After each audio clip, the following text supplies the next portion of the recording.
दोस्तों कहानी शुरू होती है 2017 में। ये कहानी है तीन दोस्तों की, रोहित, निखिल और शोभित की। तीनों बचपन के दोस्त हैं, साथ पले बड़े हैं और तीनों ने ग्रेजुएशन भी एक ही कॉलेज से कर रखी है। लेकिन अब तीनों अलग अलग कंपनीज में जॉब कर रहे हैं। तीनों की सैलरीज ऑलमोस्ट सेम है, लेकिन स्पेंडिंग हैबिट्स तीनों की ही बहुत अलग है। और यही हैबिट्स फ्यूचर में तीनों के लाइफस्टाइल में एक मेजर डिफरेंस क्रिएट करने वाली है। बात करी जाए रोहित की, तो रोहित की अगर आमदनी 98 है तो खर्चा 1 रुपया है। यानी जितना वो कमाता नहीं उससे ज्यादा वो खर्च करता है। क्योंकि रोहित के ना तो कोई लॉन्ग टर्म फाइनेंशियल गोल्स हैं और ना ही वो आगे की सोचता है। वो एक typical middle class paycheck to paycheck life जी रहा है। बात करी जाए निखिल की, तो निखिल एक हार्डकोर मनी सेवर है। वो बचत में बहुत ज्यादा यकीन करता है। वो अपनी सैलरी का ऑलमोस्ट 50% से ज्यादा पार्ट सेव करता है, बिकॉज उसका गोल क्लियर है कि वो एक बिजनेसमैन बनेगा। कौन सा बिजनेस करेगा, कैसे करेगा, ये तो उसे नहीं मालूम, लेकिन करेगा बिजनेस ही, ये तय है, ताकि वो एक दिन 9 to 5 की रैट रेस को एस्केप कर सके। और इसके लिए वो रिस्क लेने को भी तैयार है। अब आखिरी दोस्त शोभित की बात करी जाए, तो शोभित एक बैलेंस लाइफ जी रहा है। वो रूल बेस्ड सेविंग करता है। अपनी सैलरी का एक हिस्सा वो नीड्स के लिए, एक वांट्स के लिए और एक हिस्सा सेविंग्स के लिए भी निकालता है। और सेविंग्स के लिए वो सबसे पहले पैसे निकालता है। सेविंग्स अकाउंट से मिल रहे इंटरेस्ट रेट से शोभित बिल्कुल भी सेटिस्फाइड नहीं है और एक बेटर इन्वेस्टमेंट अपॉर्चुनिटी ढूंढ रहा है। एक दिन तीनों दोस्त क्या करते हैं कि वीकेंड पे लंच के बहाने से मिलने का प्लान बनाते हैं। वो एक रेस्टोरेंट में जाते हैं और लंच के लिए ऑर्डर कर देते हैं। लंच करते हुए उनमें से एक दोस्त शोभित की नजर सामने के कॉम्प्लेक्स में पड़ती है, जहाँ की बहुत ज्यादा भीड़ लगी हुई होती है। लोगों का आना जाना बहुत ज्यादा होता है उस कॉम्प्लेक्स में। शोभित ये देख के क्यूरियस हो जाता है कि ऐसा क्या चल रहा होगा इस कॉम्प्लेक्स में, जो इधर इतनी भीड़ लग रखी है। शोभित रोहित और निखिल को भी बताता है कि यार देखो, ये क्या सीन चल रहा है, क्या तुम में से कोई जानता है कि ये क्या है। रोहित घूम के पीछे देखता है और कहता है, अरे यार, ये तो डी मार्ट है। यहाँ ऐसी ही भीड़ लगी रहती है। मैं भी कई बार इधर सामान लेने जाता हूँ। ऐसा क्या है डी मार्ट में जो लोग इसको इतना पसंद करते हैं? शोभित और निखिल रोहित से पूछते हैं। रोहित देन बताता है कि एक सुपरमार्केट है जहाँ पे हर तरह का सामान मिलता है, लेकिन सस्ते दामों पर, MRP से काफी कम दामों पर। और ऐसा करने वाले ये अकेले ही हैं, यानी डीमार्ट ही इकलौता ऐसा सुपरमार्केट है जो ऐसे ऐसे सामान को भी डिस्काउंट पे दे देता है जिसका हम उम्मीद भी नहीं लगा सकते। ये सुन के निखिल और शोभित डीमार्ट एक्सप्लोर करने के लिए एक्साइटेड हो जाते हैं और जल्दी से अपना लंच कंप्लीट करके तो जल्दी से डीमार्ट की तरफ बढ़ जाते हैं। तीनों दोस्त जैसे ही एंटर करते हैं डीमार्ट में, तो वहां पे मिल रहे डिस्काउंट से उनकी आंखें चुंधिया जाती हैं। आए तो तीनों सिर्फ उसे एक्सप्लोर करने के लिए थे, लेकिन डिस्काउंट्स देख के खुद को रोक नहीं पाए और तीनों ने ही अच्छा खासा सामान डीमार्ट से खरीद लिया। दोस्तों, अब आगे क्या हुआ कहानी में, उसे जानने से पहले मैं आपको बताना चाहूंगा सेविंग्स की इंपॉर्टेंस के बारे में, कि सेविंग्स कितनी इंपॉर्टेंट होती हैं और उससे भी ज्यादा सेव किए हुए पैसे को एक सही जगह पे इन्वेस्ट करना कितना जरूरी होता है। दोस्तों, आप इतना तो जानते ही होंगे कि investment like stock market and real estate कितना रिस्की होता है।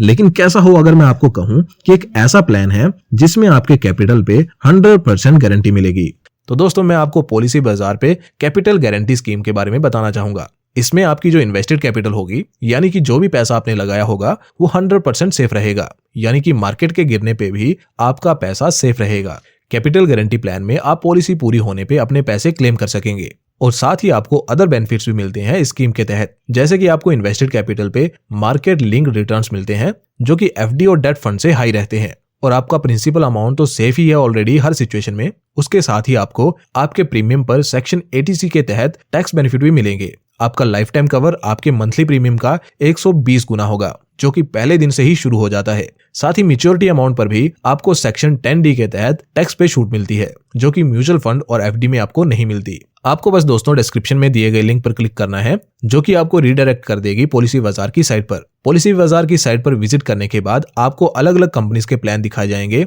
आपको सिंपली इनमें से जिस भी कंपनी का प्लान पसंद आए, आप उसे चूज कर सकते हैं और उसे एक्टिवेट कर सकते हैं, जो कि करना बहुत ही इजी एंड सिंपल होगा। आप कुछ ही स्टेप्स में इसे एक्टिवेट कर पाएंगे। ये एक मिक्स है इन्वेस्टमेंट और इंश्योरेंस का, जहां आपको दोनों के बेनिफिट मिलते हैं। और कैपिटल गारंटी प्लान स्टार्ट होता है ₹2500 के मिनिमम अमाउंट से ऑन पॉलिसी बाजार वेबसाइट। तो दोस्तों, डिस्क्रिप्शन में लिंक है कैपिटल गारंटी स्कीम का। आप चाहें तो लिंक पे क्लिक करके पॉलिसी बाजार की वेबसाइट पे विजिट कर सकते हैं और इनके एक्सपर्ट से भी बात कर सकते हैं और अपना डिसीजन ले सकते हैं। तो दोस्तों, अब स्टोरी को आगे कंटिन्यू करते हैं। सामान खरीदने के बाद तीनों दोस्त अपने अपने घर वापस चले जाते हैं। घर जाते ही रोहित का रिएक्शन कुछ ऐसा होता है कि आज उसने बहुत बढ़िया काम कर दिया है सस्ता सामान खरीद के, तो अब उसे घर वालों से शाबाशी मिलनी चाहिए। और ऐसा हुआ भी, उसके घर वाले खुश हुए भी। रोहित भी इतने से सेटिस्फाई हो गया और मजे से सोफे पे बैठा, टीवी ऑन किया, नेटफ्लिक्स पे वेब सीरीज देखने लगा और डीमार्ट से लाए हुए स्नैक्स को एंजॉय करने लगा। वहीं निखिल के दिमाग में खुराफात दौड़ने लगी। उसका बिजनेस माइंड उसे सिग्नल देने लगा कि यही बेस्ट अपॉर्चुनिटी है कुछ कर दिखाने की। डीमार्ट में लोगों की भीड़ देख के निखिल इतना तो समझ गया था कि डीमार्ट में अगर मैं कुछ बेचना चाहूं तो आसानी से बिक जाएगा। इसलिए उसने अपने एक और दोस्त को, जो कि ऑलरेडी एक बिजनेसमैन है, उसे अप्रोच किया और उसके साथ पार्टनरशिप करके एक बॉडी सोप की फैक्ट्री सेट कर ली। निखिल ने अपनी जॉब छोड़ दी और जो कुछ भी उसने सेव कर रखा था सब कुछ उस फैक्ट्री को सेटअप करने में इन्वेस्ट कर दिया और जैसे तैसे करके उसने अपने बॉडी सोप को डीमार्ट में स्लॉट भी कर दिया। निखिल ने बहुत ज्यादा रिस्क लिया है, लेकिन अगर उसका ये आइडिया चल गया तो उसके रिटर्न्स भी काफी हाई होने वाले हैं। लेकिन ये भी हो सकता है कि ये उसकी सबसे बड़ी बेवकूफी साबित हो, क्योंकि जॉब छोड़ने का डिसीजन एक अच्छा डिसीजन नहीं है। निखिल चाहता तो जॉब के साथ में भी थोड़ा टाइम निकाल के शुरू में बिजनेस कर सकता था, और जब उसकी बिजनेस से इनकम जॉब की सैलरी से ज्यादा आने लगती तब वो जॉब को छोड़ता, तो ये एक बेटर और सेफ डिसीजन होता। खैर, निखिल को तो रिस्क लेना पसंद है, इसलिए उसको तो हम समझा नहीं सकते, लेकिन आप हमेशा इस बात का ध्यान रखिएगा कि रिस्क लेना जरूरी है, लेकिन वो रिस्क कैलकुलेटेड होना चाहिए। और अगर कैलकुलेटेड रिस्क की बात करी जाए तो शोभित उसमें माहिर है। शोभित को भी डीमार्ट की चहल पहल ने बहुत प्रभावित किया और उसने भी डीमार्ट के साथ कुछ करने का सोचा, लेकिन निखिल की तरह नौकरी छोड़ के और सारी सेविंग्स लगा के नहीं, बल्कि उसने डिसाइड किया डीमार्ट में इन्वेस्ट करने का, उसका शेयर होल्डर बनने का। जिसके लिए पहले तो शोभित ने डीमार्ट के बिजनेस को समझना चालू किया, जिससे रोहित को डीमार्ट की 5 ऐसी बिजनेस स्ट्रेटेजीज के बारे में पता चला जो कि आज डीमार्ट की सक्सेस का रीजन है।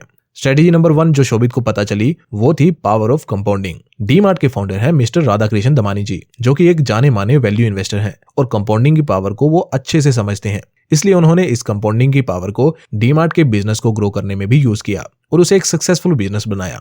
लेकिन उन्होंने कंपाउंडिंग को बिजनेस में कैसे इस्तेमाल किया, आइए समझते हैं। डीमार्ट का बिजनेस एक्सपेंड करने का तरीका कुछ ऐसा है कि वो एक स्टोर के प्रॉफिट से दूसरा स्टोर ओपन करते हैं, देन 2 स्टोर्स ओपन हो जाने के बाद उन दोनों स्टोर्स के प्रॉफिट से तीसरा स्टोर ओपन करते हैं and so on.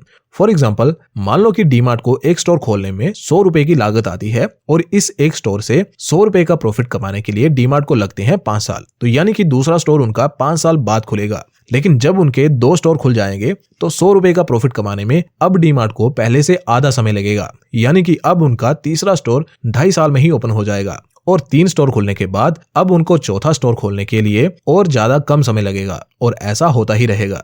Currently DMart के 300 से ज्यादा स्टोर्स हैं, यानी कि अब तो उनके हर महीने इवन हर हफ्ते कई स्टोर्स ओपन हो सकते हैं। यानी कि जहां शुरू में एक स्टोर को खोलने में 5 साल लग रहे थे, वहीं आज डीमार्ट एक नया स्टोर 5 दिन में भी खोल सकता है। दोस्तों, कंपाउंडिंग ऐसे ही काम करती है। शुरू में स्पीड चाहे कम होती है, लेकिन आगे चल के ग्रोथ काफी फास्ट हो जाती है। इसलिए आप देखोगे कि डीमार्ट ने 2002 में पवई में पहले स्टोर से शुरुआत करी थी और उसके बाद 2010 तक डीमार्ट के सिर्फ 25 ही स्टोर थे, लेकिन आज इनके टोटल स्टोर्स की चेन 300 का आंकड़ा पार कर चुकी है। तो दोस्तों, ऐसे डीमार्ट ने कंपाउंडिंग की पावर का इस्तेमाल करके अपने बिजनेस को एक्सपोनेंशियली ग्रो किया। दोस्तों, स्ट्रेटेजी नंबर 2 है कट डाउन द एक्सपेंसेस। अब जब भी किसी डीमार्ट के स्टोर में एंटर करोगे तो आप पाओगे कि डीमार्ट में कोई फैंसी चीजों का इस्तेमाल नहीं होता। सामान भी बहुत ऑर्गेनाइज तरीके से नहीं रखा होता। कोई ज्यादा हार श्रृंगार नहीं, ना ज्यादा लाइटनिंग, ना ज्यादा सजावट, ना कुछ और। बस काम का सामान और जरूरत की चीजें ही आपको स्टोर में देखने मिलेंगी। ऐसा डीमार्ट इसलिए करता है क्योंकि ऐसा करने से खर्चा कम होता है, और उनकी हमेशा से ये स्ट्रेटेजी रही है कि वो खर्चे कम करके प्रॉफिट कमाएंगे, ना कि कस्टमर्स को स्क्वीज करके। और इसी खर्चे को कम करने के लिए डीमार्ट हमेशा कुछ ना कुछ जुगाड़ करता रहता है। जैसे कि डीमार्ट प्रॉपर्टी को बाय करता है इंस्टेड उसे रेंट करने के। डीमार्ट मोर देन 80% स्टोर्स को ओन करता है। ऐसा करके डीमार्ट हर महीने का रेंट देने से बच जाता है, जिससे भी उसके एक्सपेंस कम होते हैं। तभी तो आप देखोगे कि आज तक डीमार्ट का एक भी स्टोर क्लोज नहीं हुआ है। एक्सपेंसेस कम करने से डीमार्ट को क्या क्या बेनिफिट मिलते हैं हम नेक्स्ट पॉइंट में समझेंगे, which is control over price. खर्चों को कम करने से डीमार्ट के पास एक पावर आ जाती है कि वो प्रोडक्ट्स के प्राइस को कम करके बेच सकते हैं, जिससे कि फिर डीमार्ट के कस्टमर्स बढ़ते हैं। क्योंकि यार देखो, इंडिया एक प्राइस सेंसिटिव मार्केट है। हम इंडियंस को जहां भी ज्यादा डिस्काउंट मिलता है हम उसी तरफ हो लेते हैं।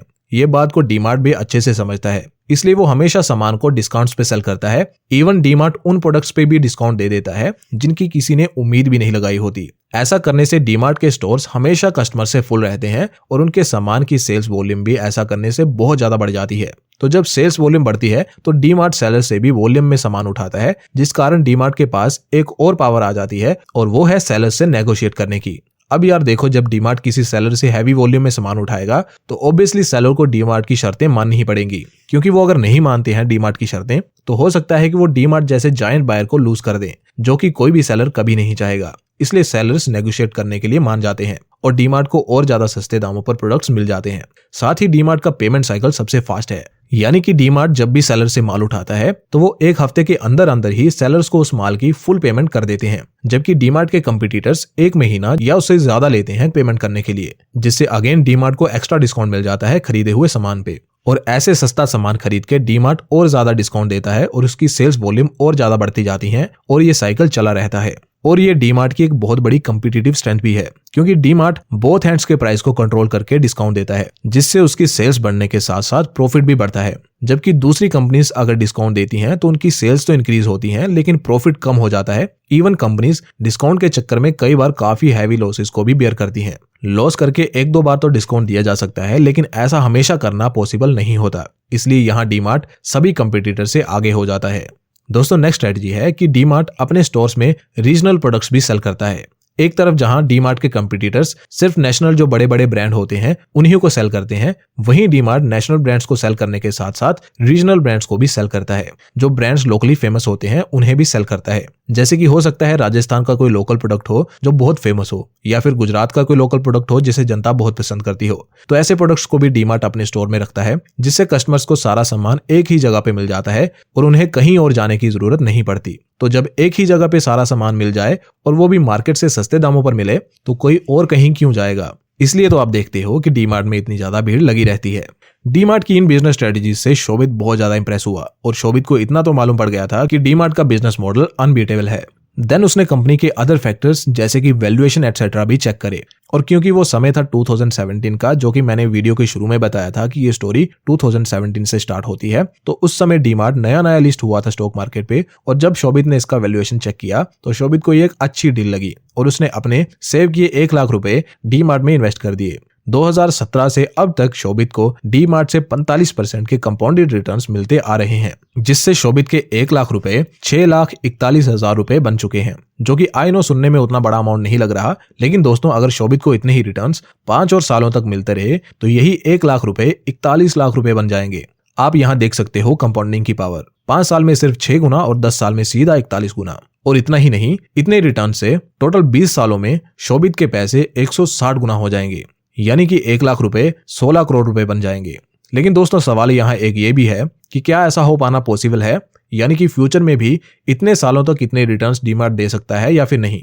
तो दोस्तों इसका सवाल है हाँ और ना, क्योंकि देखो यार स्टॉक मार्केट में हमेशा प्रोबेबिलिटीज पे बात करी जाती है, ना कि पॉसिबिलिटीज पे।